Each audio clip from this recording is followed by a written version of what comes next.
Back to news. ఆర్థిక ఇబ్బందులున్న పథకాలు అమలు చేస్తున్నామని ఏపీ సీఎం చంద్రబాబు అన్నారు. ఒక్కరోజే 3 లక్షల ఇళ్లకు గృహప్రవేశాలు చేశామన్నారు.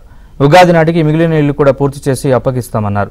రాయలసీమను సస్యశ్యామలం చేస్తామన్నారు సీఎం చంద్రబాబు.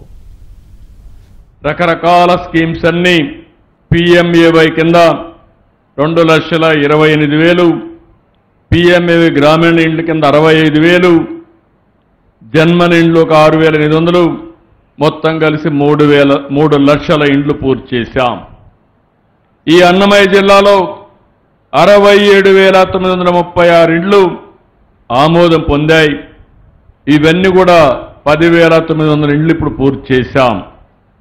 ఒక రాయిచోట్ల 17,093 ఇళ్లు మంజూరైతే 2,694 ఇళ్లు పూర్తి చేశాం. దేవగుడిపల్లిలో 43 ఇళ్లు నిర్మాణాలు ఉన్నాయి, 18 పూర్తి చేశాం. మిగిలిన అన్ని ఇండ్లు కూడా మళ్ళీ ఉగాది రోజున పూర్తి చేసి మీకు గృహప్రవేశాలు చేపించే బాధ్యత మేము తీసుకుంటాం. ఎక్కడ చూసినా గుంతలే, ఏ రోడ్డు చూసినా గోతులే. మళ్ళీ నాకు చాలా కష్టమైంది. అవన్నీ పూడిస్తే మళ్ళా వర్షాలు పడ్డాయి, మళ్ళా కొంత డ్యామేజ్ అయింది.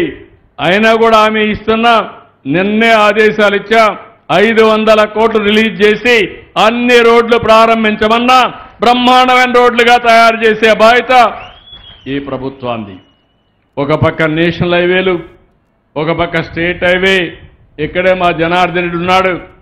పార్ట్ హోల్ ఉంటే మాత్రం ఆయన పని మాత్రం చాలా కష్టం. ఆ మాట చెప్తున్నా. డబ్బులు కావాలంటే ఏం చేస్తాం. కానీ ఎక్కడ కూడా పార్ట్ హోల్స్ లేకుండా రోడ్లు మెయింటైన్ చేసే బాధ్యత మా జనార్దన్ రెడ్డి గారు చూస్తారని చెప్పి కూడా నేను మీకు తెలియజేస్తున్నా. ఏ విధంగా నీళ్లు తీసుకురావాలని దీనిపైన శ్రద్ధ పెడుతున్నా. ఎప్పుడో పెద్దవాళ్ళు కట్టిన చెరువులు నీళ్లు లేని పరిస్థితి వచ్చింది. ఆ చెరువులన్నీ నీళ్లు నింపుకోగలిగితే భూమి ఒక జలాశయంగా తయారవుతుంది. దీనివల్ల కరెంటు ఛార్జీలు కూడా తగ్గుతాయి. ఈరోజు 10 మీటర్లు నీళ్లు పైకి తీయాలంటే 10,000 కోట్లు అవుతుంది. అదేగా 4 మీటర్లు అయితే 5,000 కోట్లు అవుతుంది.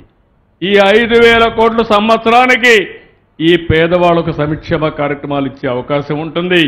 అదే నా ప్రయత్నం అని చెప్పి మీ అందరికీ తెలియజేస్తున్నా. వాటర్ సెక్యూరిటీ ఇస్తా, మీరు కూడా సహకరించండి. ఇది జరిగితే అప్పటి నుంచి రాయలసీమ కానీ రాయచోటు కానీ పేదరికం ఉండదు, కరువు ఉండదు. కరువు లేకుండా చేసే బాధ్యత నాదని మరొక్కసారి మీ అందరికీ హామీ ఇస్తున్నా. అందుకే ఈరోజు మీరు చూస్తే సంక్షేమం, అభివృద్ధి, సుపరిపాలన ఈ 3 చేసిన తర్వాత నేను చూస్తున్నా. మళ్ళీ మీ నాడి ఎప్పటికప్పుడు అంచనా వేస్తున్నా. ఇంకా పాత వాసనలు ఉన్నాయా? ఈరోజు మీ నియోజకవర్గం ఉంది, దగ్గర 25 ఏళ్లుగా గెలవలేదనుకుంటా, 4 సార్లు గెలవలేదు. ఇంకా మీకు ఆ వాసన ఉంటుంది. రెండోది, మీలో కూడా కులం ఒకటి. ఈ రాష్ట్రానికి, ఈ దేశానికి, ఈ ప్రపంచానికి పెద్ద సమస్య సమర్థత కాదు, కులం, మతం, ప్రాంతం. మా ప్రాంతం వాడు ఏం చేయకపోయినా పర్వాలేదు, నాశనం చేసినా పర్వాలేదు. మా కులం వాడు ఏదో ఏం పెట్టేళ్ళు సచ్చేది లేదు, కానీ ఆ కులం. ఇంకో పక్క మతం, మేము ఓటేయకూడదు. దీనివల్ల ఏంటి, ఎవరికి నష్టం?